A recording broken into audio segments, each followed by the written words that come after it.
Good evening, everyone. We will give Harima. Oh, there she is. I was just looking and I didn't see her. Now she's popped up. Okay. So we are all here. We will. Hi. Sorry. You're quite all right. So we will call the meeting to order. And will the secretary please take the roll? Yes. 1 second. Matt, Here. Christina, Here. Colleen, Here. Virginia, Here.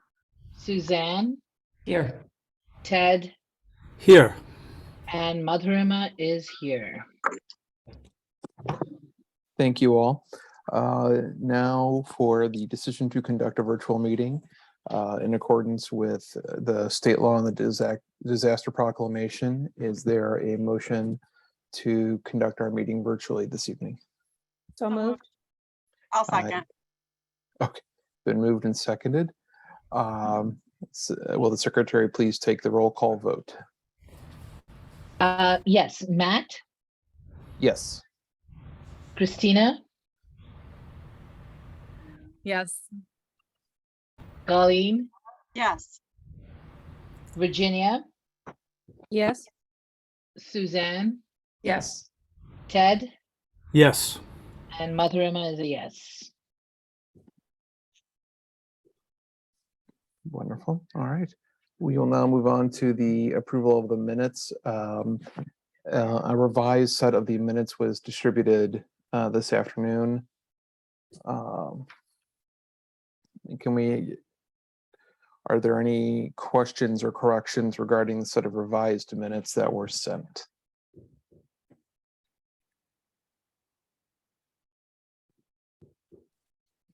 Hearing none, is there a motion to approve? So moved. Moved by Suzanne. Is there a second? Second. By Christina. Any further discussion? Hearing none, I'll call the roll. Secretary, please.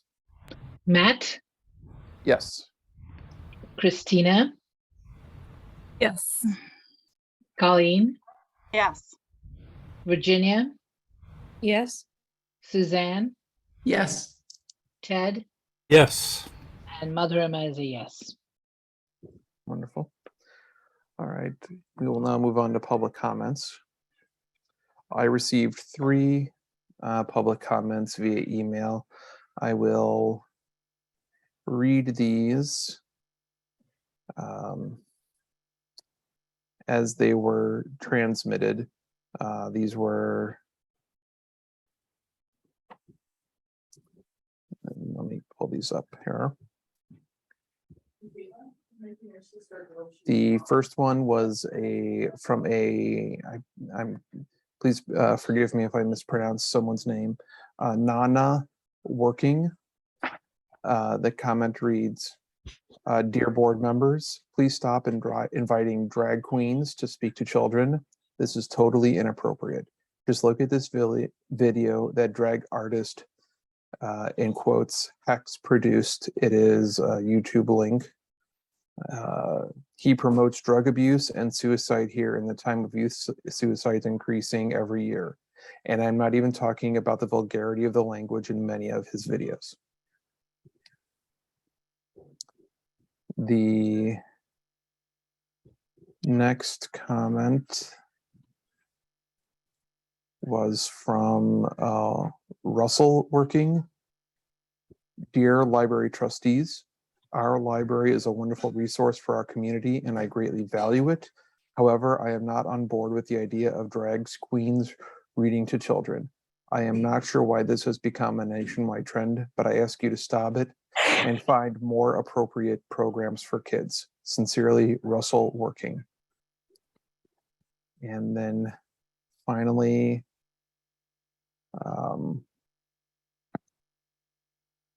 Amy Treacy. "As a resident of Oak Park for over 20 years and a parent that regularly patronizes the library, I am outraged that drag queen story times are being held. They are inappropriate events that are putting young children in close proximity with adults who are intentionally and explicitly sexualized. This must be stopped. Exposing children to drag queens is perverted. It makes the sexuality of the reader, not the stories in the books themselves, the focus of the events. That's not the right way to teach children the value of books. I do not tolerate the sexualization of children. I'm disappointed and deeply concerned that this is supported by my public library. As a taxpayer, concerned parent, and a citizen of Oak Park, I am strongly against this. This does not represent my morals and values. I am not alone in this thinking. Thank you. Those were all of the comments that I received in writing, and I have read the words as presented by those individuals who are residents of Oak Park. Are there any of the participants in our meeting who are here virtually who wish to make a comment at this time? You can use the raise hand feature, I believe, and we will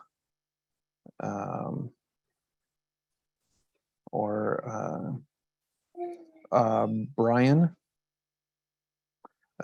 is first that I saw. You can go ahead. Please limit your comment to 3 minutes.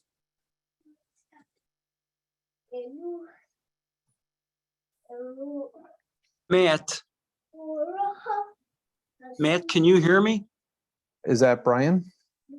It may be my brother's name you're reading. My name is Rory O'Neill. I think we know each other. Yes. Okay. If nobody else here is named Brian, that would be me. I'd be the speaker here. Okay. Everybody, thank you for hearing me out tonight. Matt, I would ask that I'll send you what I have to say tonight. I would ask that you add them to meeting minutes, please. I would be very, very grateful. Hello, everybody. My reason for speaking with you tonight is to inform all of what has come to my attention since last month's meeting, where I spoke to you of the multiple deficiencies in the cleaning of our library. I placed a Freedom of Information Act request and obtained the following documents. Number one, the Alpha Bill Maintenance Service. Number two, all invoices presented to our library by Alpha. And number three, all checks paid by the library to Alpha. I will email these documents to Board President Matt Firth and request that Matt share them with all our board members. The total yearly cost of the contract is $180,732. The documents show that the library pays a monthly bill of $15,061. The invoices are presented to the library in full for work that has not been completed. Our library's administration is paying in full, once again, for work that has not been completed. 2 months back, I recommended to our board members that they come to inspect the floors for themselves. There has been no improvement since then. I request that the Library Board of Trustees add to their agenda a discussion on our continuing business relationship with Alpha. For example, how does our library's administration justify paying in full for contracted services that are not getting done? 2 months ago, I described a continuation of the contract with Alpha as a disservice to the taxpayers. The documents obtained via the FOIA request tell a far more complex situation. Taken at face value, these documents tell a very bad story. It is for this reason that the public discussion of this matter should be placed in the meeting agenda as soon as possible. Is there a reasonable explanation for this? The most challenging part of this contract is servicing the floors. When the previous contractor failed to service our floors, the library got a discount. Why are we paying Alpha in full? Please be transparent and discuss this and it has an agenda item. That's all I have to say tonight. Thank you all for listening to me, and please, this is a very serious matter. Once again, thank you.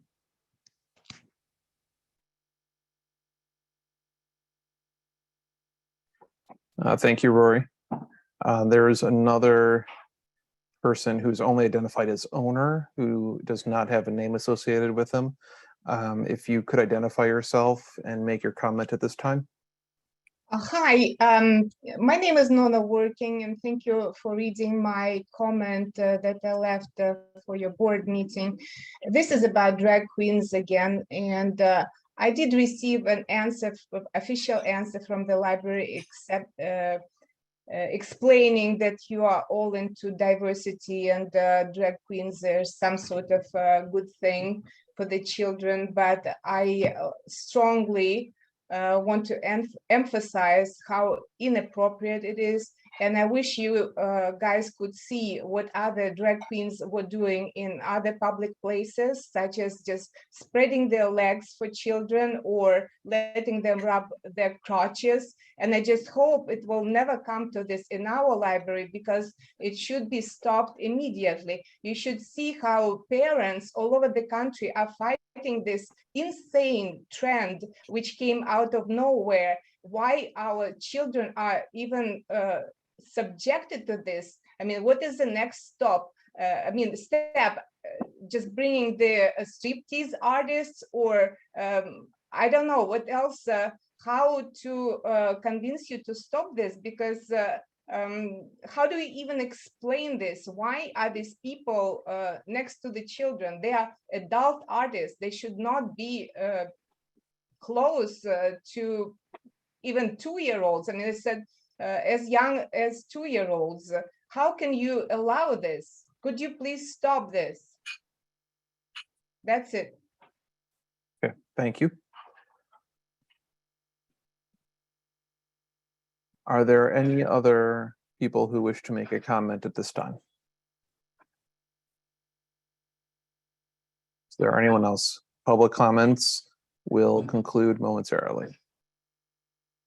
All right, thank you all. We'll move on to trustee comments and calendar. Can we have the screen share move forward? Thank you.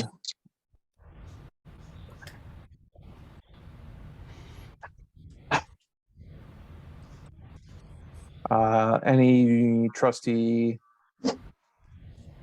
comments? I will comment very quickly and very shortly as to the community fridge launch. It was wonderful. It's great to see that the community fridge is exactly where it needs to be. I think we did hear that this location might be used a little bit more by the teens and school-age kids that come after school. So individually packed items might not go amiss at this location. It was just personally, as a trustee, it was a really proud moment. I know I did absolutely 0% of the work for it to actually happen. But it was lovely to see that, you know, other people who are making an impact in the community deliberately chose the library as a place for their next step for the community fridge. So it was a wonderful event. And I hope it gets stocked well. And I hope our patrons know that it's there, that they can, you know, pick up their books and drop off some meals for neighbors all at the same time.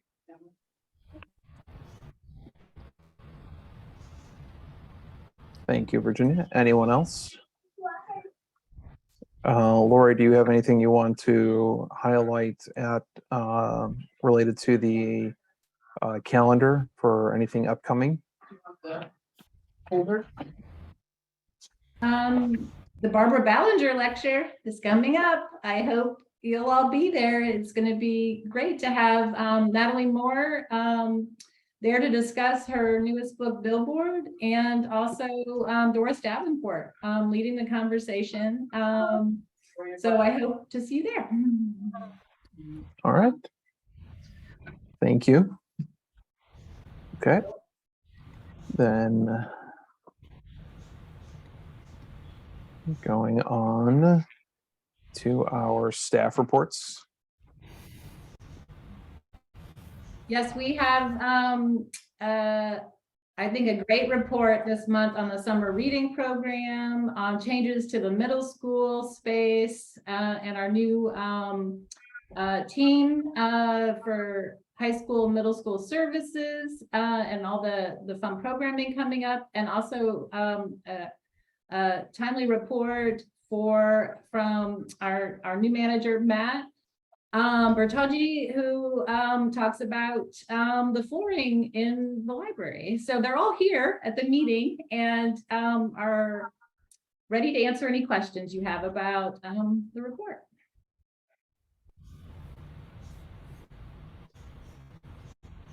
Anyone on the board?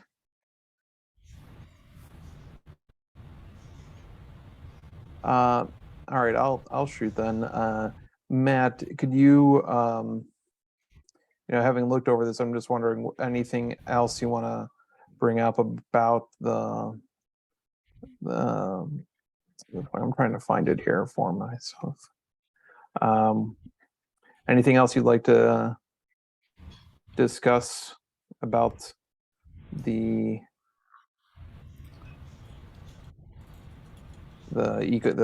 floor surface? Sure. First of all, it's a pleasure to meet all of you. Well, I guess virtually, but happy to be with the library. And yeah, so over the Labor Day weekend, the library finished the second floor stripping and refinishing. We completed that as part of the project. For the new middle school area, we used a new product, something that the library hasn't used on the floors before. It's a product called Loba 2K Invisible Protect, and it is recommended by Ecor, the manufacturer of our eco-surface floors. It is a highly sustainable, low VOC, fast drying, extremely durable, two-part water-based finish. It's almost like an epoxy. It's mixed and then applied with a roller in 2 coats. In 24 hours, it's ready for foot traffic. It dries to a low gloss sheen. The low gloss helps hide any imperfections in the floor, low spots, high spots. It also hides scuffing and scratching much better than a high gloss surface. And based on what the manufacturer reports, it wears extremely long with low maintenance. So we're really excited to see how the second floor holds up and plan on, if it holds up well, rolling this out to the rest of the eco-service floors in the library.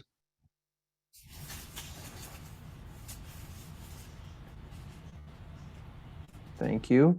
Does anyone have any other questions about the staff report? I forgot to mention who was here in my rush to introduce Matt. So Jennifer Norberg is here, manager of children's, and LaTanya Jackson, manager of middle school and high school services. If you have any questions. I, for one, was very excited to see the activity rate in summer reading of 69%, which increased over last year pretty dramatically. And so that was exciting. We're not completely back to the pre-COVID summer reading, but we're getting there. And I can jump in and say a few things if I may, just regarding the summer reading program. It was very successful, as Lori mentioned. We had approximately 1,500 participants, which constituted over 1.2 million minutes of reading. So that was really, really cool. We also were able to participate in like activities that were across a wide range of arts, sports, different activities, and 8,600 of those were completed. And yeah, it was great. We had a lot of fun. We had a lot of like wonderful feedback and wonderful participation. And I'm just really, really grateful for my staff who always support it so strongly, and a lot of wonderful community feedback as well. So yes, SRP was a blast and very successful. So thanks for mentioning, Lori.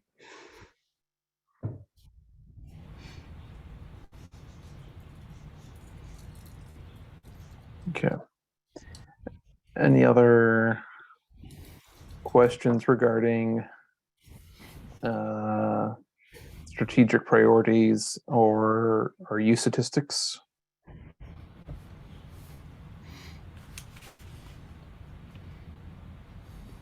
Can we get any like secret hint numbers at what we're looking at for September new cards?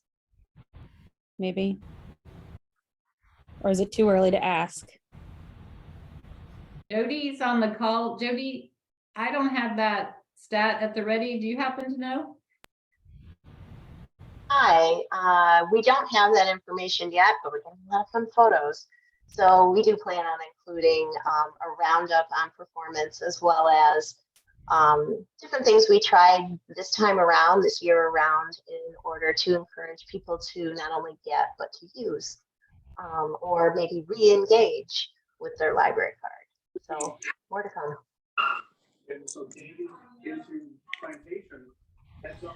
Thank you. One thing I'd like to also mention that we'll report on in October is that there's been a new campaign to re-engage inactive cardholders, and we've been messaging out about how to remove any blocks on your cards and make your card active again. And we've had a great response to that. We were expecting maybe a 5% interest in reactivating cards, and it's well over 10% so far. So this is really exciting news.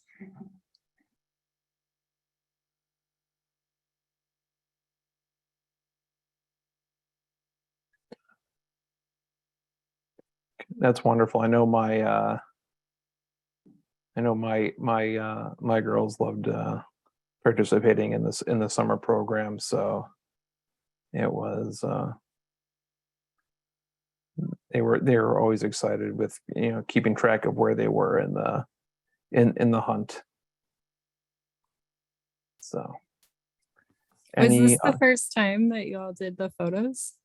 I don't remember seeing that before. The new member photos? Yeah, it is. We've asked people to submit them in the past, and find that it's a much more successful route to actually catch people in the moment. So it's really been a team effort between staff who are working, patron services staff in the lobby, where we've worked some things out with cell phones and texting and trying to make it as easy for everyone as possible. Everything's optional, but people do seem excited. Kids also get like a sticker and some other fun accoutrement. And then adults are always offered, a free bag, branded bag to fill with library books or whatever and take home with them too. So yeah, trying to put a little more celebratory action around the event of getting a card. Love it. Jody, I will say firsthand from our my tiny roommate getting his first library card this month, there was definitely a celebratory attitude. He definitely felt like this was a big step. He was really excited by it. So the staff did a really great job of impressing, what kind of a big, important step this was, and he was really excited. Thanks for sharing that. I'll definitely pass it along, because I think that definitely makes a big difference. There were jokes about singing songs, but no one was 100% on board with full karaoke. So instead, they're just giving the applause. Okay. Great. All right, now going on to additions and terminations report. Billy is on the call if you have any questions about this report or the next one, the staff changes.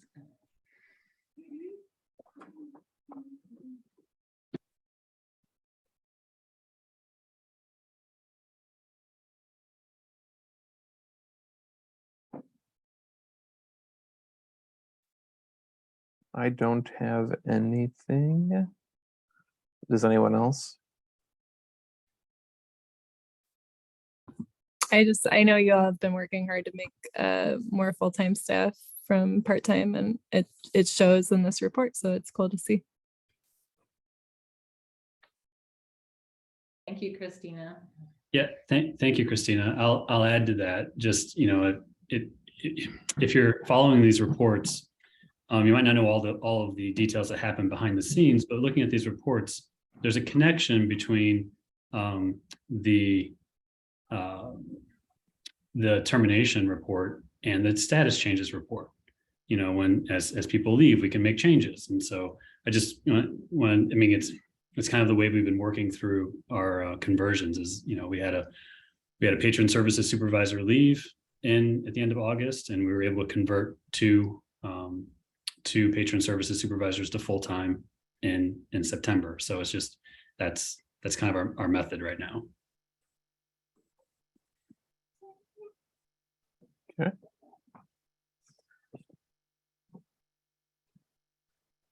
Okay. Thank Billy, you. I think you probably told us sometime and then I forgot. When is the staff survey or the next staff survey? So we did the ENPS survey biannually,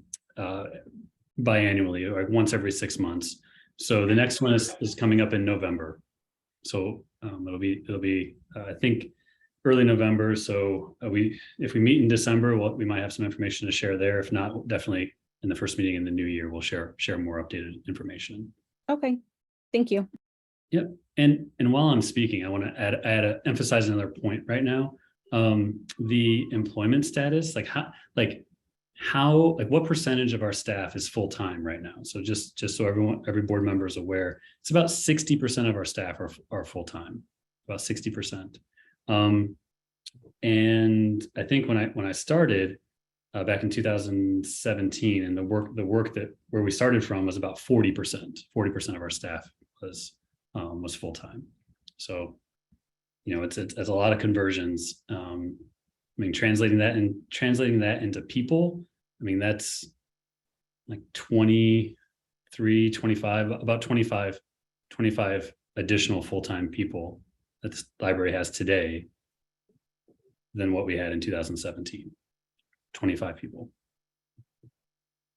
I know this is probably not something we can cover today, but do you think before the end of the year or at the end of the year, we could look at how many staff members are using tuition-based or tuition resources or education resources?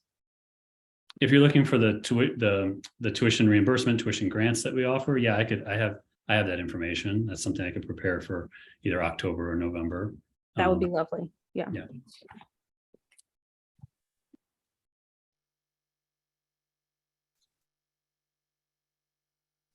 And already we are planning, been talking about employment numbers. Something else to give you like a little sneak peek of what we're planning for, I think it's either October or November, is to share more about what these numbers look like conversion to full-time, moving promotions that we're processing, but also what that looks like for like our racial and gender makeup in the library as well, and where we started from in 2017 to where we are today, and yeah, related to our anti-racism journey and the strategic plan. So you'll see that in, I think I'm going to say it's slotted for November, but well, I see Lori nodding her head, so I think it's November. So we got the budget to get to first.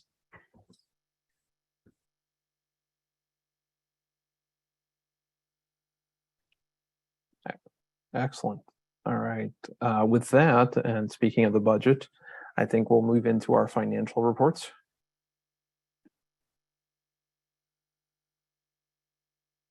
So we have, Jeremy goes over the continued delay in property tax revenue with without an issue of the fall tax bills, which, Jeremy, have we heard, or Lori, have you heard anything from the county about about a timeline for that, or are we still just holding our breath as everybody else is?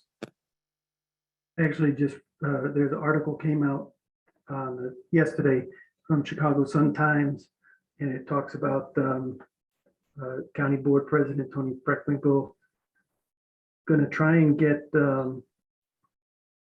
all the bills out actually right around the holidays. So residents have that to look forward to. They're going to try and get the tax bills out before the end of the year for any kind of tax breaks. So that's the target. I think it's part of it's the cascading work that needs to be done to implement their software. So whoever's next in line down that project has to be ready to take that handoff and then get the work done and pass it back on. But I think they're really shooting for the end of the year. Then it's a matter of just when they can get the tax receipts and distributions. Yeah. Well, hopefully a lot of banks are ready with those escrows to send that in quickly.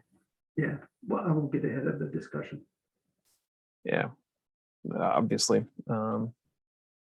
So thank you Jody for sharing the link to that article in the Sun-Times that Jeremy mentioned. Does anyone have any other questions about Jeremy's report?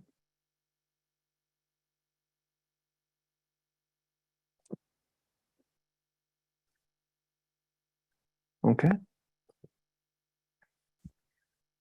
Then we will go on to our disbursements resolution.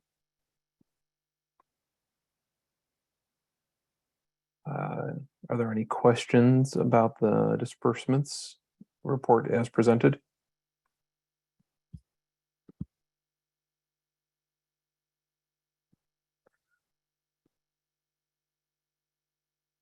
Hearing none, is there a motion to approve?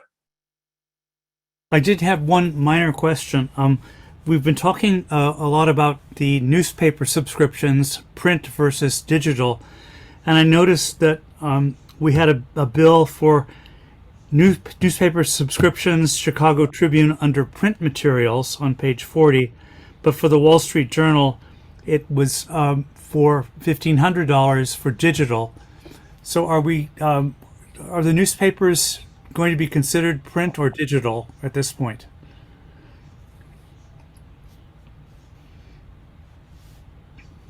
The local newspapers will continue to be in print and digital form. And then in 2023 will be digital for all the other papers. Okay, thank you. So then the cash disbursements made perfect sense. Thank you. I'll make the motion to approve. Thank you, Colleen. Is there a second? A second. Thank you, Suzanne. Are there any other questions or comments regarding the disbursements? Hearing none, will the secretary take the vote, please? Sure. Matt, Yes. Christina, Yes. Colleen, Yes. Virginia, Yes. Suzanne, Yes. Ted, Yes. and Mother Emma is a yes. All right, the disbursements journal has been approved.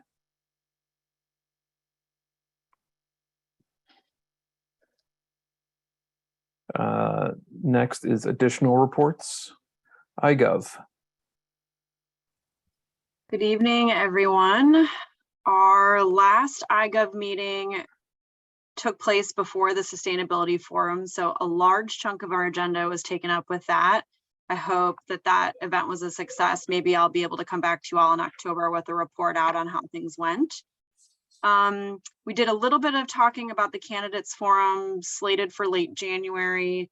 It's designed to be an FYI to people who are running, most of hopefully them for the first time. There was talk of there being a before you run informational session that would be hosted by the League of Women Voters. And iGov has helped to support that event in the past. So we talked about doing that going forward. We only had a little bit of time for Robin, so I'm going to go through this real quick. The village is working on the alternative 911 for mental health responses. It's a 988 line. Their budget season is starting, and they have begun to think about how the climate action plan is going to manifest in the budget. Their ARPA dollars can be used for sustainability. So there was talk about maybe using ARPA funding for some of that. And then there was a conversation about the ordinance to close gas stations from midnight to 5. I think iGov took place before that vote, but I read in the paper that they voted on that already. And that the village is supporting installation of fiber optics in the village. Not my swim lane, but and then Park District, the CAC is going to be completely enclosed by the end of October, which was their goal.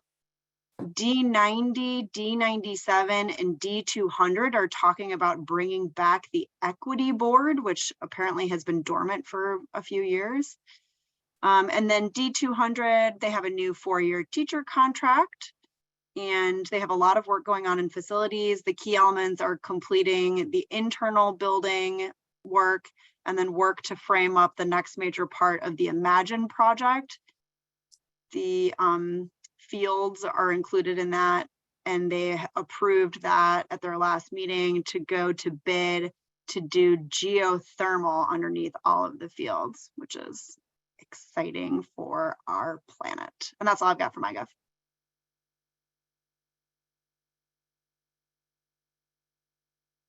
Keep putting myself on mute and forgetting. I owe the clerk a couple dollars tomorrow then.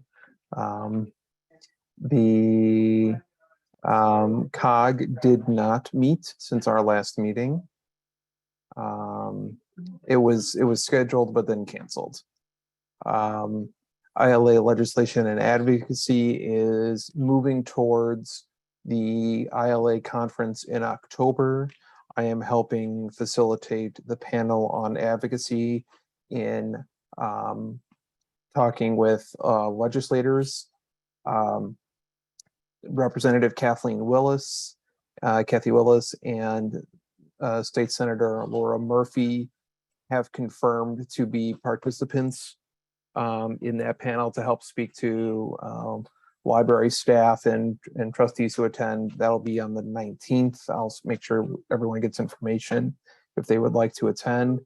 Laura Murphy, of note, is the senator who sponsored the legislation adding a time limit on library board vacancies in response to the Niles Main Library going on, I think it was in excess of 9 months, if not longer, with having a vacancy on their board because they had 2-3-person factions that could not come to terms on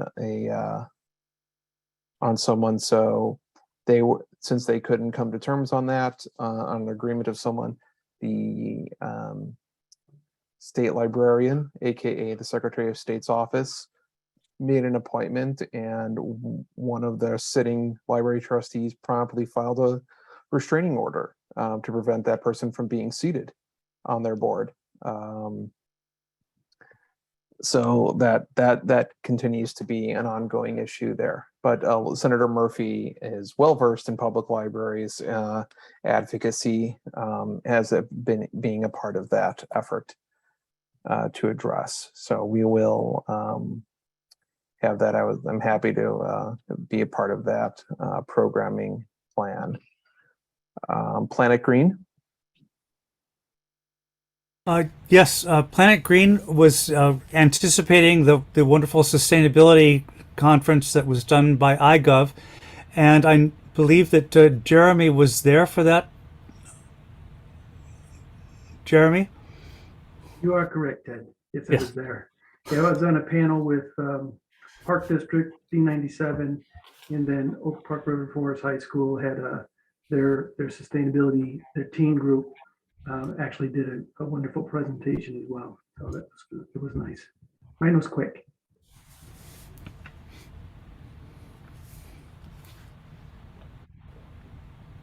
Okay, thank you. Friends of the library. Hey, I think our meeting is in October, so that'll be the first one I attend, October 17th. Okay. Thank you. Moving on to unfinished business, our executive director search. We will meet in closed session to discuss some of that. There was efforts to facilitate additional initial interviews that ran into some bumps in terms of coordinating that, and we'll need to decide how we want to proceed given that we have a candidate who will be meeting with later this week with the board. That meeting will get posted and announced shortly. So we can then move, unless there are any questions now, we can discuss more of that when we get into closed session. And if there's no questions about that, we can go on to new business. But any questions or comments? No questions around the content, but just, I don't think I received a closed session link.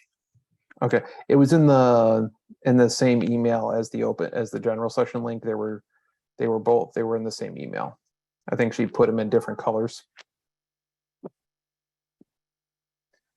All right, we'll then go on to draft 2 of our fiscal 2023 budget.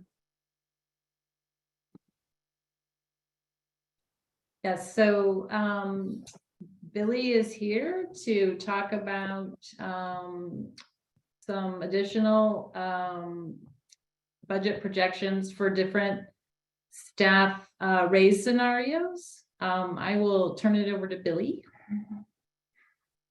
Well, thank you, Lori. I was actually wondering, like, when am I going to talk? So I guess it's now.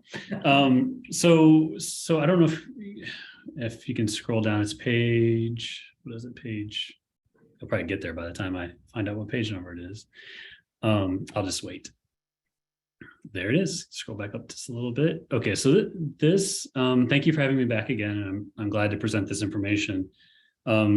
It's much the same that you saw last month, just with some additional scenarios to consider based on the board members' request to see some additional scenarios. So ideal distribution versus current distribution.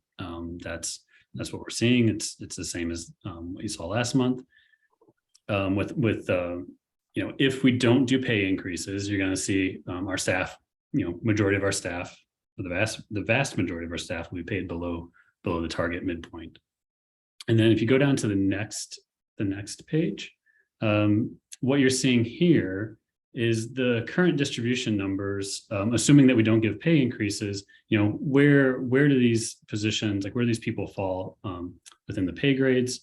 You'll see, just to kind of give a breakdown of by pay grade. And this was very helpful and a very helpful exercise to do because it starts saying like, well, where do we need to we have, if we have limited resources that we can use to give pay increases, where do we need to focus those resources? So this is helpful. Again, much the same that you saw actually the exact same that you saw last month. And then if you go down to the next page, this is where you'll see 2 new scenarios. So the market increase, multi-tiered market equity increase. We have scenario A, which is the scenario that you saw last month. And I've added B and C. Those are the new items. And I've highlighted in yellow where the percentages are changed from scenario A. Again, scenario A is the average increase that an employee will see, or a library employee will see, is 5.9%. That was what I was recommending at last month's meeting. And then we have a scenario B, which is an average increase of 6.9%, or essentially 7% for an average increase. And you can see where we made the changes. We didn't make the changes across all pay grades. We left 5, 6, and 7 alone, grades 5, 6, and 7 alone, and made the adjustments to grades 1 through 4. So that's an average of 6.9% pay increases. The low is 4%, the high is 10% in that scenario for scenario B. Moving on to scenario C. Scenario C is the one, the average increase is about 8.2%. I was asked for scenarios that were 7% and 8%. Well, it doesn't always work out exactly that way when you're doing the math across all of our staff. So the average increase in this one's 8.2%. You'll see, again, a low of 4% to a high of 12% in this scenario. And who's getting a 12% pay increase? 12% sounds like a large number. It is a large number, but who's getting it? It's 4 staff members that are in grade 3 who are below range. Again, the average increase across all staff in scenario C is 8.2%. I just said a lot of numbers. I'm going to take a break there and see, are there any questions about what you're looking at with scenario A, scenario B, and scenario C? My question is how, in the earlier charts where there's below range, like those 4, so all 4 that are below range would be getting the biggest increase, is that right? The Like 12% increase, yeah. 12%. The 10% or the 12%? Oh, yes, yeah, the 12% in scenario C, 10% in B, and 8% in A, yeah. And so those are those same people. So would that move them out of the below range? Yes, actually, all if you whoever's got the control, if you go on to the next one, you'll see here that even in scenario A, we have nobody in below range. So there's the goal is to move people who might fall below the range well into their range, and that's why they're getting the larger pay increase, to make sure they get away from the minimum. Really to make room for, we're going to do some hiring next year, right? And to make room for the next group of people to come in, who may have less experience and less years of service. So that's part of the strategy of giving them the larger increases. Okay, so in scenario A, they were already getting out of the below grade. Yes, I wouldn't recommend a scenario where you would leave people below range. I would want to make sure we get them all into range. Okay, great. That was a good question. Any other questions about A, B, and C? I don't have questions about A, B, and C per se. I had questions on the pay grades and the roles that go with the pay grades themselves. Am I jumping ahead? Yeah, perhaps. Let me show you what A, B, and C gets you before we go too far. Let me walk through A, B, and C. Then we can talk about who's in which pay grades. I did include that information here. So back up to scenario A. Again, this is what you saw last month. It's the 5.9 average increase, 5.9% average increase for a cost of about an annual cost for increases of about $305,000. With scenario B, go down one more. You'll see a very similar curve. However, we put a few more staff members over the midpoint, but all staff members in general, even though it doesn't show it, you don't see a dramatic shift in this one. Staff are moving farther in their pay range. And this costs about $40,000 more than option A. So scenario B costs approximately $345,000 annually, which is $40,000 more than scenario A.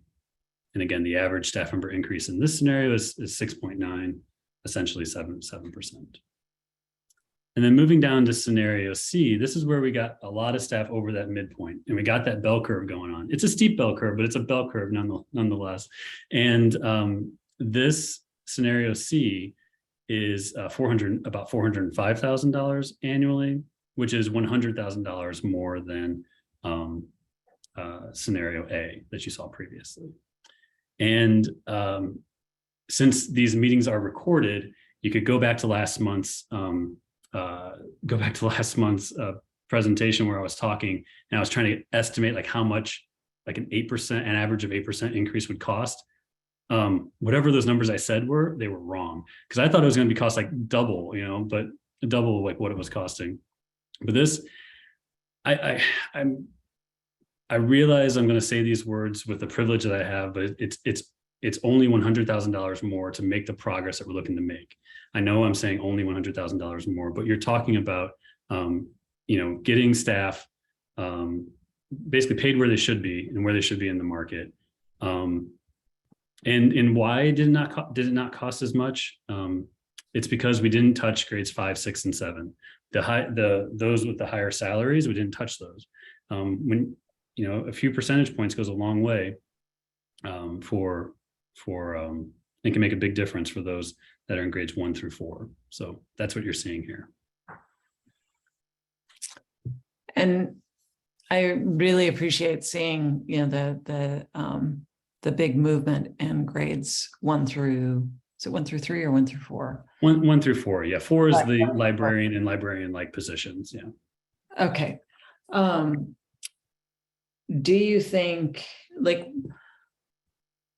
there will be any impact on the ability to get people at the grades 5, 6, and 7?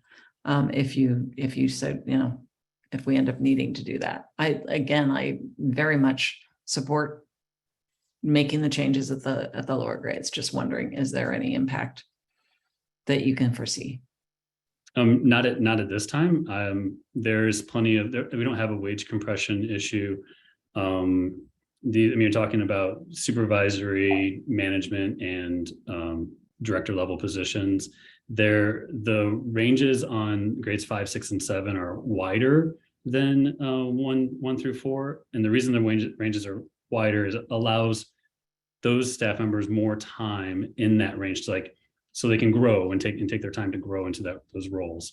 I don't foresee any issues with this. I had no problem with leaving the recommendation that I had for scenario A and just keeping that through, because I think it's still a good, the range of increases between 4 and 6%, which is kind of keeping pace with the market.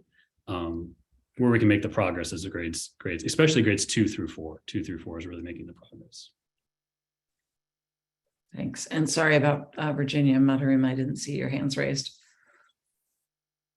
Apologies. Yeah, whoever. You're up first. Yeah, Mudharim, you're on the top of my screen. Oh, that sounds kind of nice. I'm sorry, Billy, I wasn't here last month. I have a question about the chart that's after the 3 scenarios. So what did we do last year? Oh, yeah, go ahead and go down. Whoever's controlling the screen, go down to, what is that? To page 70. Yes, this was actually prompted from a question from Virginia. I think wanting to know what we did last year. Where did we end up last year, or where did we expect that we would end up last year? So last year, I presented 3 different options, and you went with option 3. The board elected to go with option 3, and this was the distribution that we were shooting for, getting more people above the midpoint. Except for last year, it didn't cost as much because we weren't in an inflationary environment. So last year, the price tag on that was about $178,000 annually. Well, I mean, the reason that I'm asking is because, of course, it seems that we were able to move people beyond even that the first quartile. And I was wondering, inflation has hit all of us the same way. So, I mean, what has made our distribution skew differently than other libraries, if I'm understanding right? Because the percentile comes from what our comparison libraries are doing, correct? Do I remember Correct, that yeah. correctly? Yeah, and if you, and I'll give you an example of this. What I saw, and this was in the market analysis, which there's a lot of work that goes behind these charts. But in the market analysis, if you go, actually, why don't we scroll down? Why don't we just go ahead and look at the pay grades, since that's what Virginia wanted to see. So these are the pay grades and the grade assignments. So like what positions are assigned to those grades. Let's just take a moment to look at grade 3. Grade 3, if we go across, so like the midpoint, the market midpoint that we're targeting is $25.15. So if you look at the hourly wages, most staff in the grade, actually all staff in the grade 3 are all hourly staff, so you can talk in hourly numbers. So $25.15. This number was actually closer to $21 or $22 an hour last year, or well, 2022. And we've seen the market make some jumps here. I feel like I was a little bit surprised to see the numbers for positions that are here. I think what we're seeing is the market catching up or reacting to, and this, when I say market, I mean public library market, Sure. reacting to or finally catching up on years of raising the minimum wage. Like there's been a lot of focus on the grade 1 positions or the library clerk or in other libraries like an 8 position. There's been a lot of work to push them up, but I feel like what I saw was it surprised me. It's like the grade 3 finally jumped up, I think, to provide some separation between where the new minimum wage is versus where some of the grades 2 and 3 employees are at. So we're seeing movement there in the market. We're not seeing as much movement in grades 5, 6, and 7. So the reason that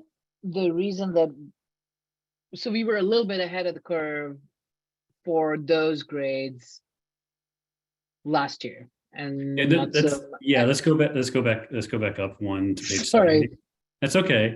And let me just remind you, this is last year at this time I was making a projection about 2022. So that right.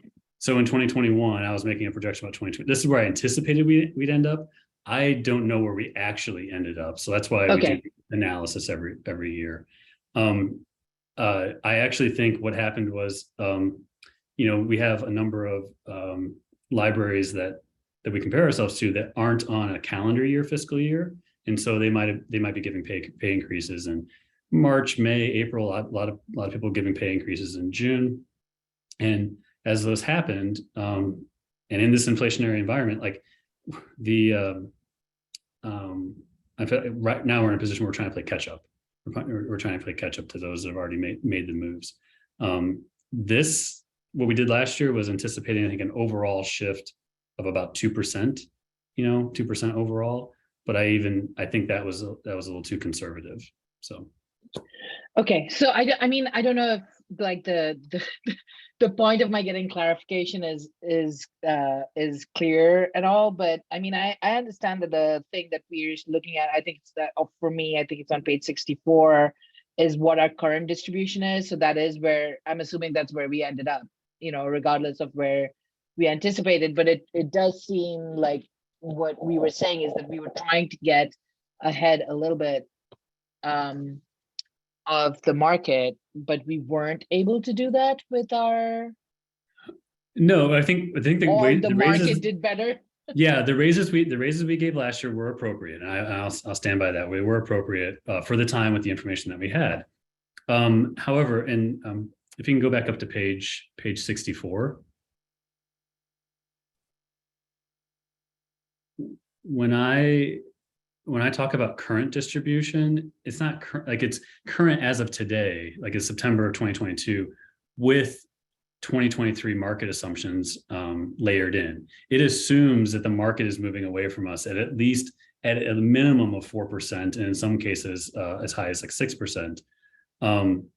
And so it's assuming that the market is moving on us, and I tell you, it's moving away. And if we don't give pay increases in January, this is what it's going to look like. This is what our distribution is going to look like. But if I were to, I mean, if you, the information that's not here that might even be helpful to this conversation is what's our current distribution with current numbers as of today. I think you'd see something even, perhaps similar to what you're seeing, just maybe not as bad. You wouldn't have 114 people below the midpoint. We might have 75 or something, but it's this inflationary environment. It seemed like, how do I say this? In all my years of HR experience and making these recommendations, looking at, a minimum of 4% and a maximum of, 12%. Mhm. It's like, is that right? Is that right? Like, yeah, no, it's right. And so like to say like, that's my recommendation. That's, I didn't think I'd be saying those things. So anyway, that's Yeah. just where I'm at. And I imagine that's why my colleagues on the board asked for like a 7 or average 7 or 8% last month, right? Because those are more reasonable numbers, or that seems like the kind of percentage that we're looking at. Thanks, Billy. I appreciate your patience with me. Thanks. Yeah, no. Thank you for the questions. I mean, we've been seeing some library data come in, even just recently, where it appeared that the people who were replying to the survey were like an average of about 5% increases what they were looking for. But I mean, there were numbers as high as 9 or even 9% across the board. I mean, there were some larger numbers, and it's just proof to me that the market, if we don't do something, the market's going to move away from us and we'll lose the progress that we made. So that was just my takeaway from that. Virginia, so we kind of talked about a few things. You saw was it page?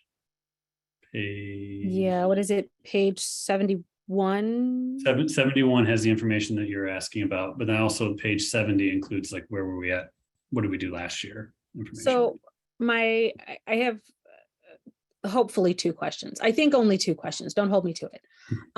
The first one being, as we're looking at the places that need the most adjustment, you said we're looking at grades 2, 3, 4 primarily. That's where the focus was. That's where my focus was for this exercise. Like when I'm looking at the grade assignments, it seems like that's because the bulk of the positions that we have are in, I'll ignore 2 for the minute, but are in 3 and 4. Do we feel like we need to have more than 7 grade assignments? Like, would that help us with balancing things out and getting rid of wage compression? Or is that not so much an issue because most of these positions, the pay is going to be dictated by the market and they're just going to fall where they're going to fall? So, yeah, I mean, this is driven by market. I mean, when you looking at grade 4 is, it looks like there's a lot of titles in there, and there are. I mean, there's a lot of people with a lot of different titles in there, but really, essentially, it's the majority of them are all librarian or librarian-like positions, which we would want to classify like a librarian or treat as a librarian, and we would value those all the same. So it all makes sense that they're all in the same pay grade. Okay, so it just looks like there are more lines than. It looks like there's more demarcation than there really is. Yeah. Okay. I mean, because even with like the library assistant in grade 2, I mean, there are library assistants in several different service areas. We just don't mention all the different service areas. We just say library assistant because I mean, we've been actually working to decrease the hierarchy over the years. When I first started, I think we were over 15 pay grades, and it's like it was unnecessarily large. But shrinking it down, 7's about as low as I would go. I think we have to have, the 7 different layers, which line up really well with the market data. The midpoint for a librarian is right around the 64,000. 62 this year and 64,000 in 2023, and yeah, as we are doing a lot of our anti-racism work as well, and we talk about questioning the need for an MLIS degree for positions as they become open. We would value a lot of these, like let's say the coordinator position, the different titles that fall under those coordinator roles. like a librarian. So if we value it like a librarian, we're going to pay it like a librarian. And so that's, I mean, that's why I think we're fine with the number of grades that we have. Okay. My other question was, you mentioned that we are looking to do some kind of hiring. Well, obviously we're going to do some kind of hiring in 23, and that part of the need for maybe making more of a shift towards the second and third quartile was to make space in that first quartile, I'm guessing, for new hires or new part-time or people coming in to work for the library for the first time. Would those generally be at the grade level 1, 2, 3? Is that primarily where we're looking for people to come in? Or is it going to be across the board and just the pay itself is what's going to be in the first quartile? Yeah, so I'll answer that. I'll answer that. I'll try to answer that. Let me know how this goes. So the openings could be in grades 1 through 7. I mean, anywhere where we're hiring is where the openings could be. And generally speaking, the starting range that we post for a position is somewhere between the minimum point and the midpoint of the range. So we post, if we're hiring a librarian, we post something between, let's say, 52,000 and 62,000. Just a nice little starting range. And depending on their experience and qualifications, we'd start them somewhere in between that range. But also we got to be mindful of internal equity, like where are all of our current staff at? And if we're hiring somebody who doesn't, let's just say we have a librarian with the base level of experience, we need to start them, let's say, at 52,500, but we already have a bunch of staff already at 52,500. It's just that creates the wage compression. So that's why we need to move our current staff who are 52,500 away from that number. So when we hire the next librarian, they can come in behind them. That's assuming if they have a similar experience. Okay. But yeah, that's it. Basically, just the first quartile can happen at any pay grade. Okay, so if I'm understanding this correctly, like next year we could come back and look at this and we have a chunk of, I don't know, grade level 5s all sitting in the first quartile, and that just would have been sort of the cycle of hiring for those particular positions having come in as new staff. Yeah, generally those who are in the first, and some fall below range in this year's scenario, but also in the first quartile, are generally a lot of the newer hires. We won't, unless there's years of experience, like whether that be work experience, lived experience that we're accounting for, we generally start new hires below where current staff are at, unless we have the experience and the reasons to offer a higher rate. Okay. Good deal. I understand way better. Thank you, Billy. Yeah, for sure. It's trying to sometimes it can be a complex thing and trying to make sure that we're talking the same language. But yeah, so I included a list of the 2023 the schedule and the grade assignments, so you all can see what the midpoints of the ranges are, which align with the market midpoints for a lot of the positions. Actually, most of the positions, and then which positions fall into those categories. So just to give you an idea. So that's all I wanted to cover and more. Any additional questions or concerns? Well, I'm just very happy to have a Steve Karnacki of CNN on OPPL staff. Yeah, and that's just the tip of the iceberg.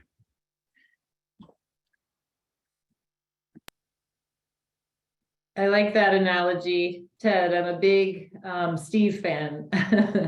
So we have Jeremy now who can explain the implications of these options in the new budget spreadsheets. Yeah, I don't know if what you see is pretty much most of the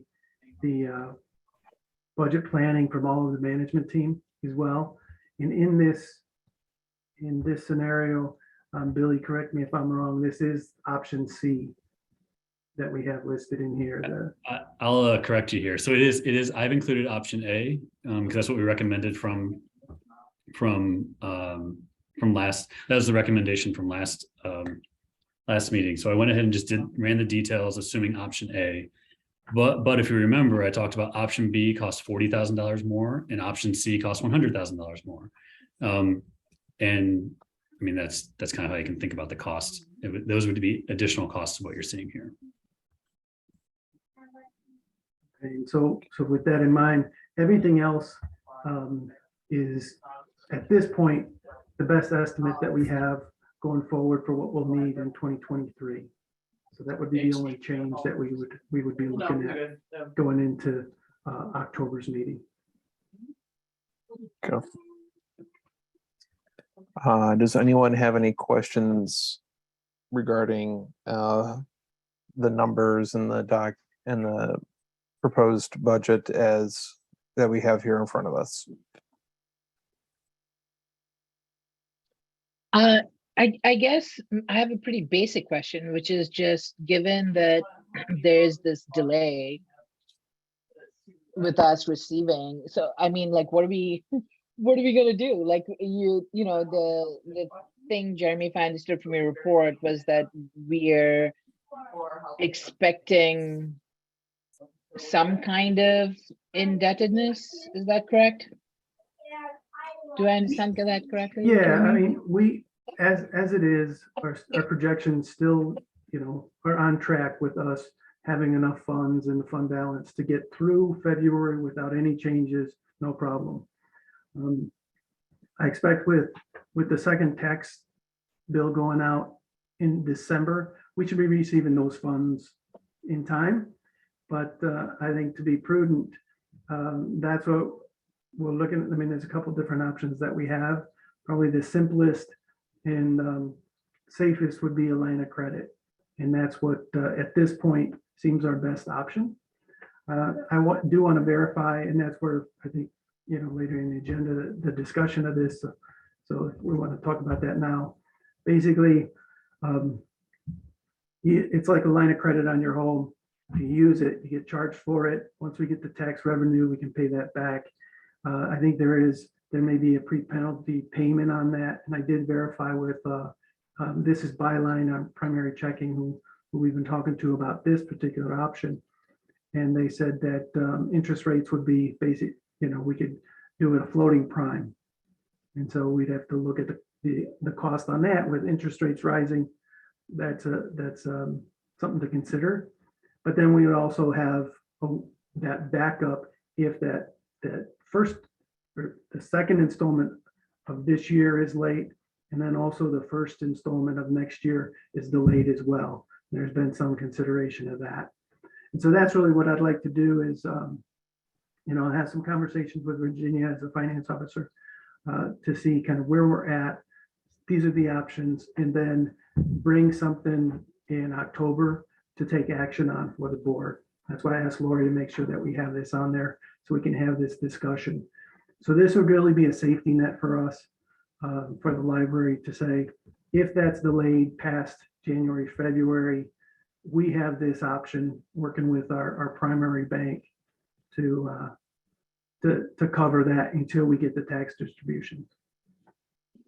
So the whatever interest you said, it would be floating prime. So whatever interest, or I don't suppose we can just hand Tony Preckwinkle the bill for that.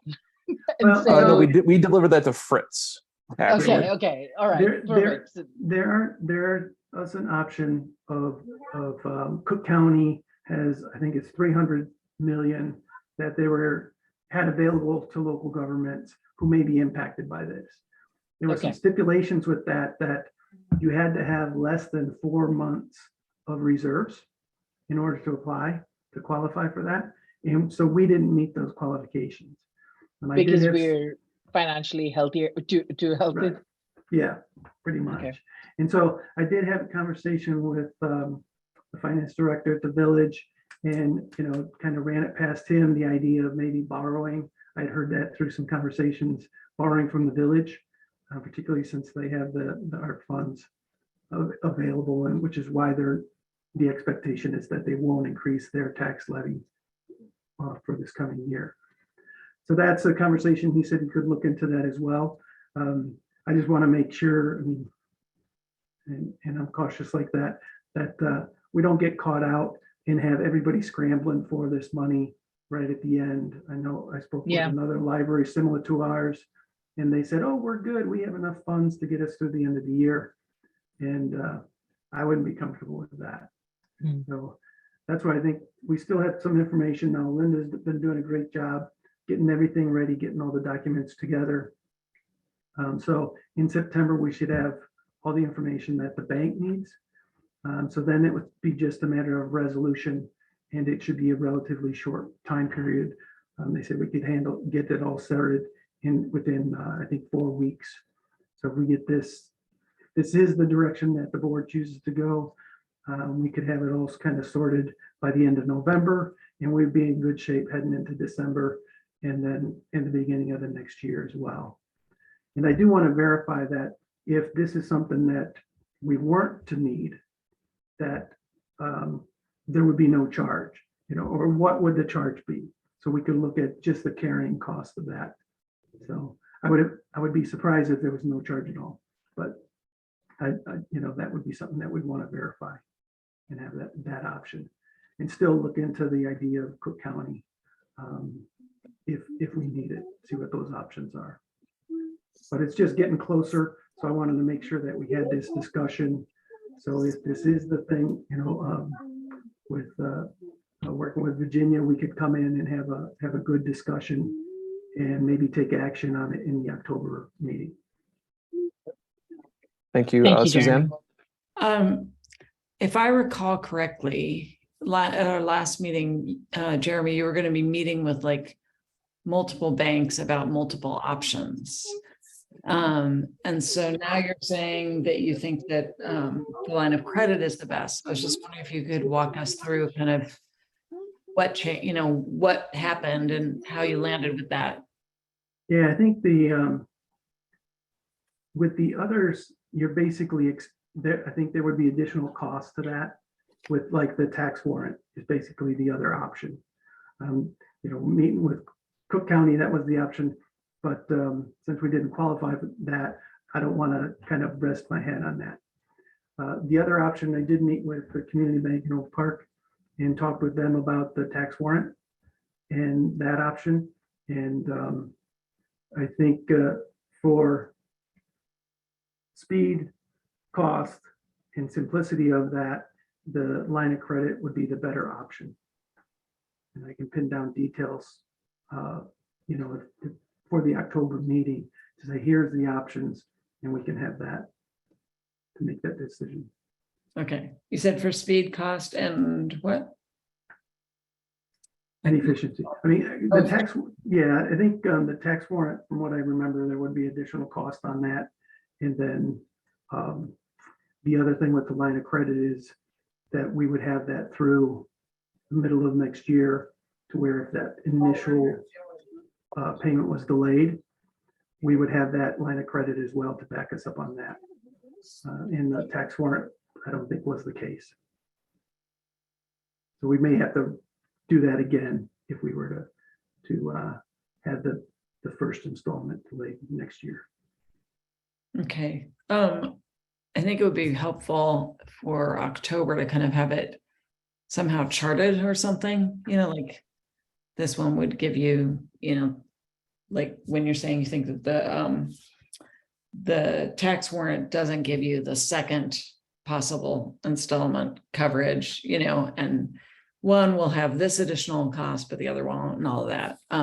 Just some kind of visual breakdown would help me anyway. Yeah, that'd be good.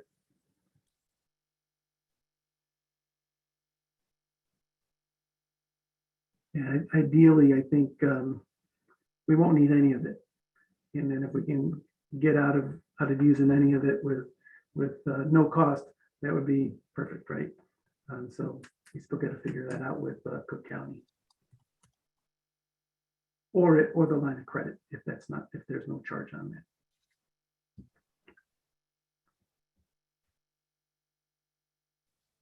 Perfect, thank you. Any other questions? Thank you. So does anyone think that was a good discussion and very helpful information? Does bringing us back to our budget for next year, does anyone have any questions, concerns, comments about the proposed budget for 2023 as here on the line?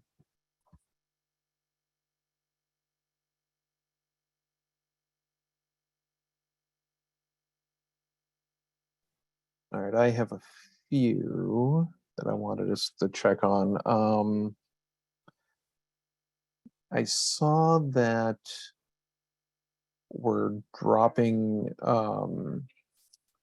our dues by 50%. Is that just an expectation of not participating in as many things, or just have costs dropped?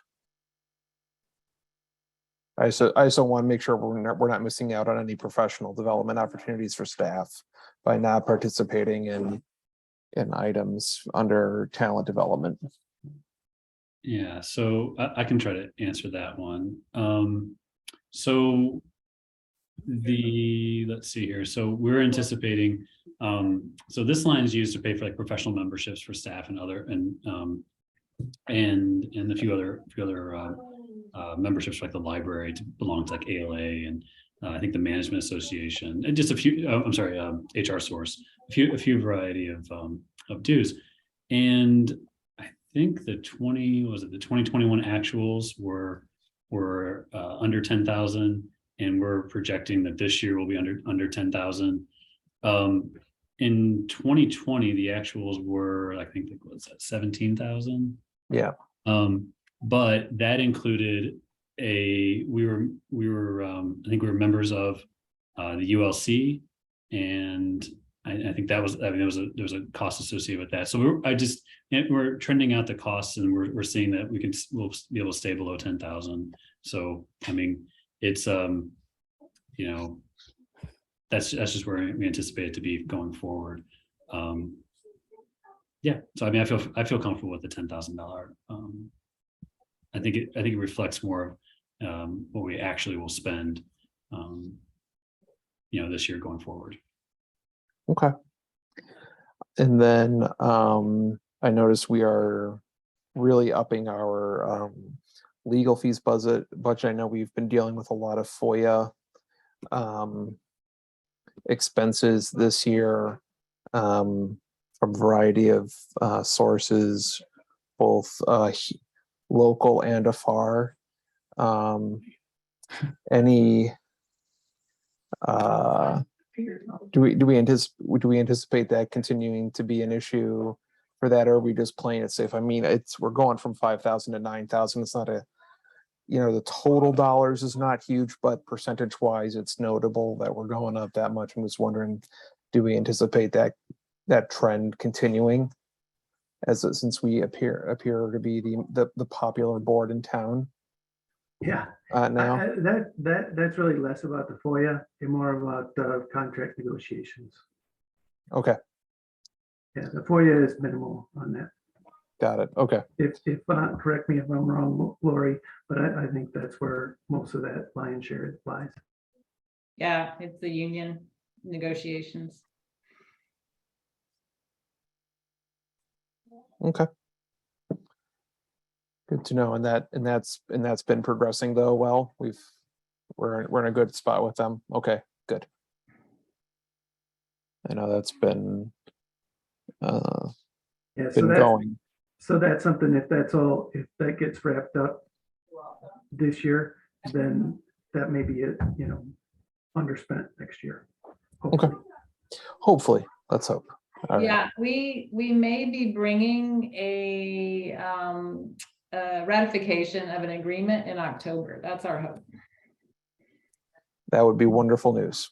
I would sign that happily. No, I just want to make, I think it's important for the staff to know that the management and the board is supportive of their, efforts to, to organize in this way. It is, we don't want to, I am proud supporting of unions, and I think it's important that our staff knows that we want to be good partners with them. At least I do want to be from the board perspective. So, does anyone have any other questions or comments about the budget? Are folks feeling comfortable with where staff is leading us in this? I guess I just wanted to say, so ask Billy if his recommendation is still for option A. I mean, you said that was your recommendation. That's from August. That was my recommendation August, from August. It's the one that's been like modeled out for us, but you also said that C was, I'm going to put in quotation marks, only $100,000 more. So I just. That was me positioning for this conversation right now to say, yes. Am I, after talking with members of the leadership team, I mean, when you talk about what can we do for $100,000, and if we can make a difference, across our staff that are especially in grades 2 through 4, and put ourselves in a good position for pay equity. Yes, that's my option C is my new recommendation. And I did the math because so the budget that you're looking at, the draft 2 of the budget you're looking at now. I went ahead and did the math, and the overall total people budget right now in the draft you're looking at is 5.68% increase overall, 5.68. If you include scenario C, it goes up to like 6.9%, 6.9%. So nearly 7% overall. But I mean that includes that even includes adding, budgeting for some benefit, adding benefits for some conversions and full-time positions in 2023. I mean, I'm very comfortable with that number, and I still think overall, the total library budget expenditures would still be less than 5%. So of an increase, but because right now, Jeremy, it's at 4.1%, 4.16%, correct? Yeah. So, Billy, were you hoping that I would not ask you? You would not be asked to and then we could be the people who said, oh, option C sounds like what we should be doing. It was definitely something I was not leaving this meeting without that direction. But no, I'm happy. I think again, option A is what I recommended last month. And yeah, it's amazing how much changes in a month.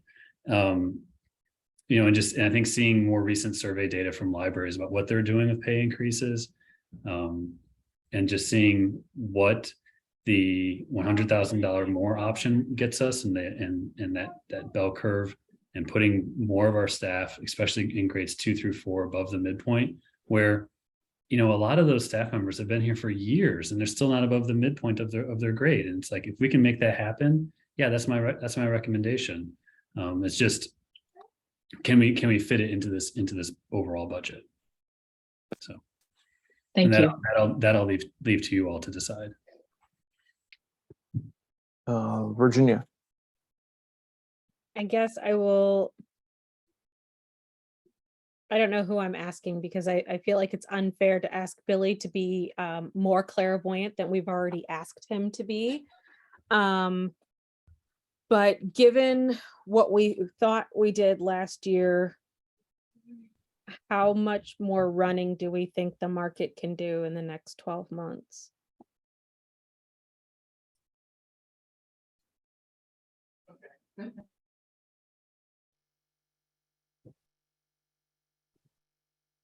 That's for anyone. I don't have. I So don't have. so an answer. Virginia, I have a way of looking at this, if it might help. So the way of looking at this, let's say we get staff, you know, we implement scenario C. We get staff to where they need to be based on the projections. We do this exercise annually to figure out how we're doing. You know, like if the market cooled down right away after this conversation, or soon after the first of the year, then it's less work that we have to do next year during the budget time. It's less. It's like we're already be well positioned in the market. You're going to see the current distribution a much more favorable than what we're seeing today, which means so it's going to cost less in the future. Like it's like when do you want to pay for it? And I think we can make the difference now. So we should do it now. But that again, that's probably me speaking out of turn a little bit. But I wanted to give you that like there is an opportunity to look at this again next year and see like where, you know, do we do too much? Do we not do enough? We can do that exercise next year. And from what I've heard and seen at the finance officers conference just last weekend, you know, with the Fed taking steps to kind of slow things down. I think inflation coming down. That's why in this projection too, you'll see for 2023 the expense rate at 5%. And then going back to 3% throughout. So that's trying to be a little optimistic that after next year, we should be back closer to what between 2 and 3% inflation. But a little bit of crystal ball, but watching trends on that as well. So I would think Billy's on track with that. The expectation would be next year, then you could readjust. Okay, thank you.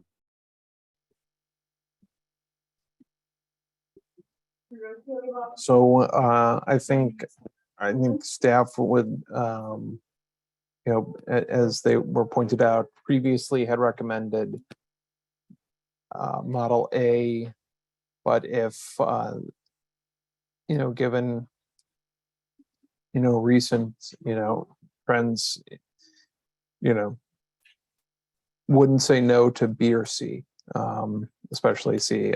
So like to get a sense of the board. We don't have to vote on it tonight, but I would like to give staff direction as to which proceed so that they can be in a place to present us with a budget for approval in October, so that can be passed along for the village's budget process for its inclusion there. So what is the level of comfort and where are folks in their thinking in terms of the salary adjustments, given that is the largest portion of our budget? I think that Billy gives a compelling argument for scenario C at an additional $100,000 on this budget as we look at it.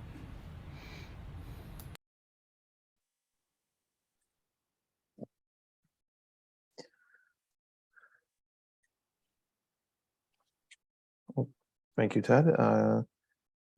Christina, Colleen, Suzanne, your thoughts?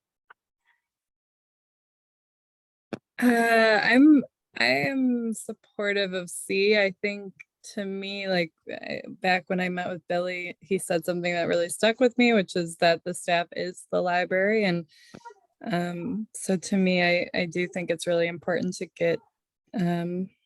to get those salaries increased. Okay, thank you, Christina.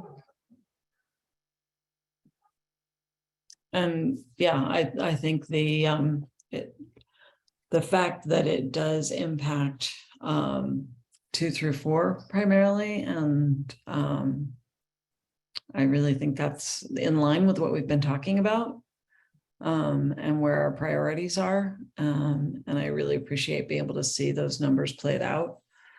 And we have such amazing staff and such an amazing library. to have people underpaid. And I also appreciate hearing that it also includes benefits. Some of these numbers also include benefits, and that we are making movement in conversions from part-time to full-time. I think that's also really important.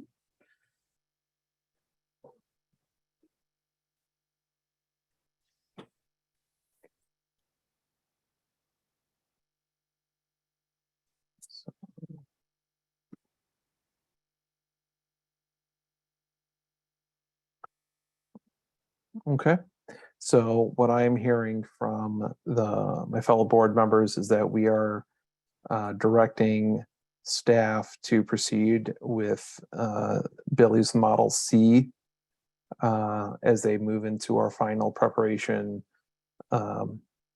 for our budget approval next month. Our hopeful approval next month. We'll see where we're at, obviously. As Billy pointed out, or was Jeremy, things can change so quickly now. But I do want to appreciate all of the work and time that the staff has put forward in this, and we will continue to hear from them. And I'm sure as we move forward, also the community will reach out to us about their feelings. So unless there's anything else, I think we're ready to move on, unless any other. Just quick question. Jeremy, when we met, you mentioned that maybe you could print this document on like the extra large paper. Could you do that for the next meeting for us? I think that would be really helpful personally. Absolutely. Yeah, my Thanks. apologies. I said I would do that. And then since we sent that out early, just lost track with it. I forgot to. It is okay. It is hard to see on a laptop screen. Thanks. I'm with you, Christina. I forgot until I was sitting here with my glasses at the end of my nose scrolling on my phone. So.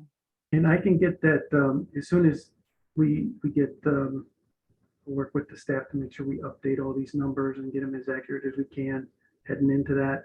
And then we can get those out, mail those out early enough. Or if you want to, I can send out a message that they're available at the library. If you want me to mail them out, we can do that as well. So I think we can get those out earlier than the full board packet. Give you time to absorb that. That would be great. Again, just a reminder, you just can't discuss it among the quorum without it being an open meeting. Correct. So, all right, thank you. We will, with that, we'll move on to our next item, which is the meeting room. Thank you. Thank you all for that great budget conversation and support. I appreciate it. And also Jeremy and Billy for all their work on that. So meeting spaces, this is, I think, an easy action. The only change made here is to take off the book discussion room as a reservable space, because it's now being used as middle school office space for staff. And so it's been updated with that change. And since the room rental spaces and charges are part of the policy, I needed you to approve this update.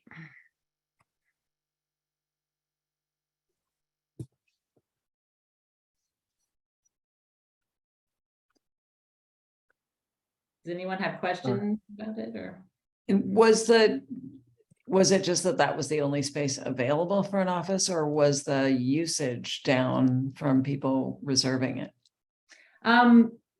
Both. We're really strapped for space because of all the full-time conversions. We have staff needing space, and so we're starting to fill the limitations of our original design. And this was the best spot for the team based on where they're serving the team, rather than having them work on a different floor. This is the option we came up with. But also the book discussion room was the least reservable space. And so we had recently taken the community lobby space off as a reservable space, and we added that back in. So we gave a room back We took one and we gave. So there's the same number of rooms. They're just in different spots. And the community space was taken off because of the book sale, right? Well, it had been taken off earlier because we had decided that staff or patrons were using the space and we were having to disrupt the flow of people using the space to set up for meetings. But staff recommended us, said we should try that again. It hasn't been used in the same way as it was pre-COVID. And they didn't feel the meetings would be disruptive. And it's actually a desirable space because it's very visible when things are happening there. And it encourages attendance for events and meetings. So they recommended we bring it back. And as I recall from having been somebody who planned events there with the Society of Children Book Writers and Illustrators, that the community space, I believe, is something that gets more visibility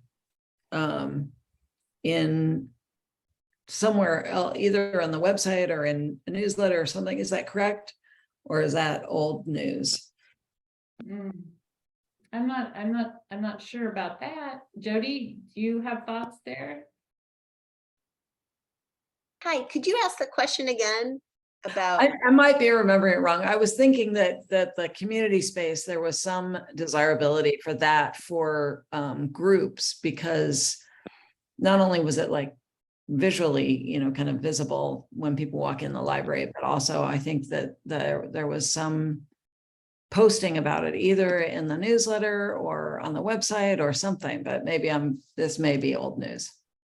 I think I am apologizing that I don't recall that, but that could very well be the case, because you do see it straight, through the glass wall that says library for everyone. So you get that automatic traffic, going through. But in any case, the room that is being removed, that has been removed, is one that was receiving less reservations. Yes, it was the least used, and we haven't had any complaints about it since we did it. Excellent, thank you. All right, is there a motion to approve the revisions as presented? So moved. Ted seconds. It has been moved and seconded. Is there any further discussion?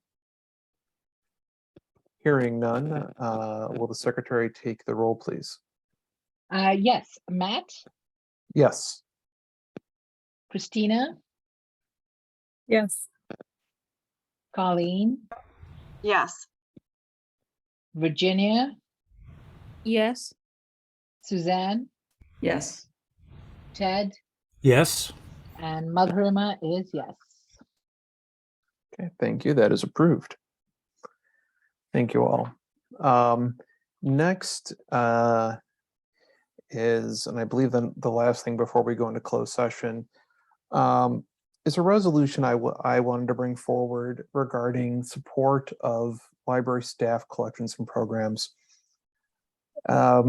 We've all seen the news over the last months, and feels like longer sometimes, of especially lately, efforts to, whether it's something in Michigan where over, the presence of LGBTQ books in a library, they effectively defunded a library by focusing on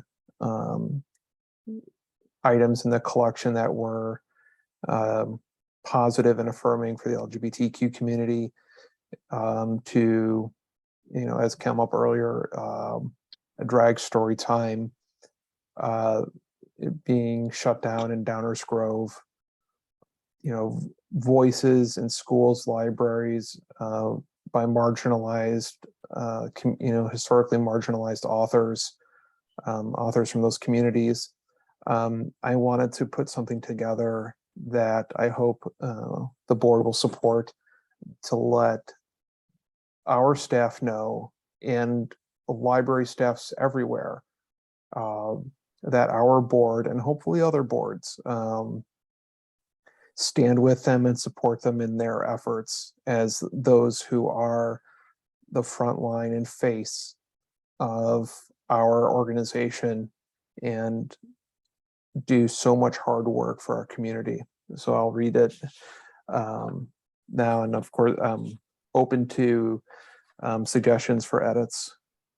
Whereas the Oak Park Public Library adheres to the Illinois Library Association Freedom to Read Statement. Whereas the Oak Park Public Library adheres to the Illinois Library Association Freedom to View Statement. Whereas the Oak Park Public Library has a collection strategy statement that was developed by staff and approved by the Board of Trustees. Whereas the Oak Park Public Library Board has adopted the following policies: a Library Bill of Rights, Equity and Anti-Racism Statement, and a library for everyone. Whereas there have been renewed organized efforts to censor and remove materials from school libraries and public libraries across the country. Whereas efforts to provide equitable and diverse programming has been met with hate speech, protests, and threats. Whereas these challenged books and programs are often those elevating the voices of historically marginalized peoples.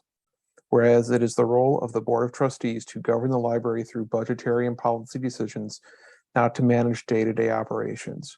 Whereas the Oak Park Public Library actively recruits trained and passionate individuals to manage our collections, provide services, and execute programs for our community.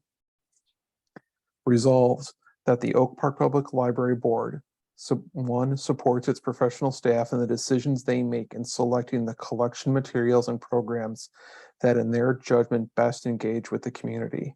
Two, stands in solidarity with public libraries across the region, state, and country as they face renewed efforts to limit access to books and programs. Three, encourages library staff everywhere to continue raising voices of historically marginalized peoples, regardless of age, race, ethnicity, gender identity, or sexual orientation. Four, calls on people who believe in the mission of public libraries to run for election to their local public library board. And five, calls on communities to restore their faith in and support of the professional library staffs who work to bring resources and opportunities to their communities in their continued improvement.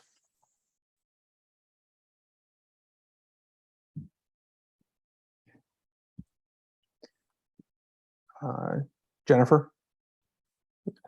Matt, thank you so much for that. Like I just pasted like my thoughts in the chat, and I just really appreciate this board and your support, because we love children, we support children, we want to support all children and all families. And so it just means a lot to have you, like, I'm gonna tear up, like you have our back, and I really appreciate that. And we are thoughtful about the people we hire. We care about the people who are going to present for children. So thank you. I very much appreciate that. And I don't know what to say other than drag story time is about joy and about inclusion and about meeting people who maybe don't look like you, and empathy, and like knowing everybody could be a friend, even if they don't look like you. So thank you. You're welcome. So Matt, this is Ted Foss. The resolution is beautifully written. I would like to run it through the ALA and Jamie LaRue before we, and I'd like to kind of reflect upon it. You just sent it today, and it is so beautifully written, but I know this is just discussion right now, but I would like a little time to reflect on the language. Okay.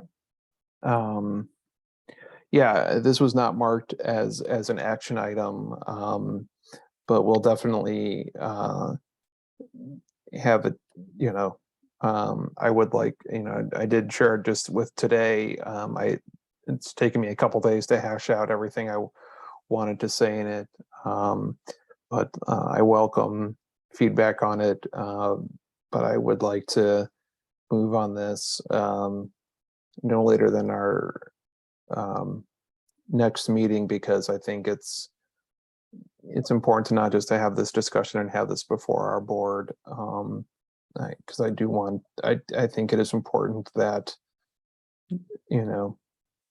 staffs, not just ours, but other places where perhaps their board is a little bit more hesitant to speak up, knows that there are boards who have their backs.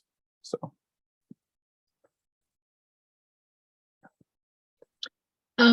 So we're still in discussion, right? I mean, I know. Yeah, it has not been listed for action, so we cannot vote on it tonight. Okay. I really thank you for writing this, Matt, and I really, really appreciate it. I was curious about one of the points, which is the role of the Board of Trustees to govern the library through budgetary and policy decisions, not to manage day-to-day operations. Only because I don't know, like I feel the rest of it is us like supporting the staff in their decisions, and that was the one that it seemed like we were saying, hey, it's none of our business anyway, but that's not the point. The point is not that it's none of our business. The point is that, right. No, I hear what you're saying.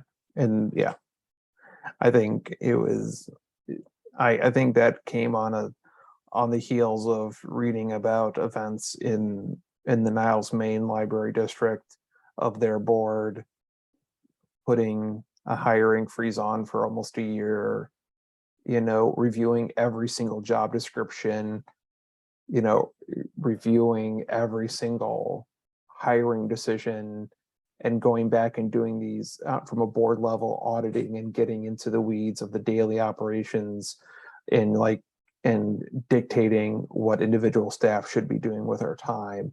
And I think that's where that particular line came from. I was just so irate that a board was so meddling with their professional staff. And I wanted to make it, and it was, and I hear what you're saying, and I definitely can see how it comes across as, hey, that's not, I didn't want it to be a throw a hands up, but I wanted it to be clear that it is that we know that we are, and maybe there's a better way of saying, we empower our staff to do these things, and because that is why we have them. And that is, and I mean, you make a really good point. So I won't press it. I think that if you and or other board members, no, I think that is a really good point. I mean, I do think that the last whereas before the resolution covers that really well, but again, I'm nitpicking at this point. Yeah, because I'm an English teacher. That's what we do. I was just going to say. It is an unusual phrase. So any other, but again, so we can't vote on it tonight, but feedback is welcome. But I'd like to work on getting this out there, and of course, we'll share it as well, and because make sure that it gets in the minutes for the meeting, so the public can see it as well, as part of our discussions. So, but if anybody has any thoughts or notes, please feel free to. Suzanne reached out to me earlier today about some phrasing that I adjusted because it was the original phrasing. It touched on an issue of marginalized communities, and a phrase that has often been used by the white majority in terms of saying, we hear you, but we're not actually going to do anything. It's like, we hear your concerns, and then nothing happens. And so, I took that to heart, and I wanted to, because I want to make sure that this is the positive and supportive message for our staff and those communities that look to us. So, okay. Thank you for writing it and for listening. And yeah, I think, the faster we, obviously not to push anything, but I do think we should get this passed as soon as we can, because there's a lot happening out there that the marginalized authors that I know, pretty much every single marginalized YA or kid lit author is being censored and challenged. And Matt, I'm very proud of you for starting this. Thank you. You're welcome. Okay. With that, we will now, I believe we've covered that 10D item for a line of credit earlier as part of the budget item. So unless there's any other questions about that, and I believe Jeremy's going to provide us with some additional information about that at our next meeting. We will have a motion to go into our closed session. So moved. Moved by Virginia. Is there a second? Ted seconds. Thank you, Ted. Is there any discussion? Hearing none. Will the secretary take the roll, please? Matt, Yes. Christina, Yes. Colleen, Yes. Virginia, Yes. Suzanne, Yes. Ted, Yes. and Mother Irma is a yes. Okay. So we will leave this session and use the link to go into closed session.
All right. This one's inching pretty close to my bedtime, team. Okay. All right. Past my bedtime. Yes, me too. Yeah, I think my wife has gone to bed as well. Good thing the kids are still up.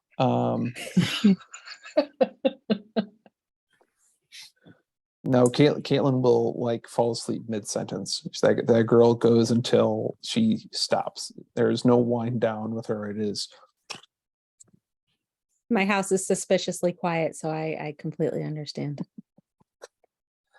All right.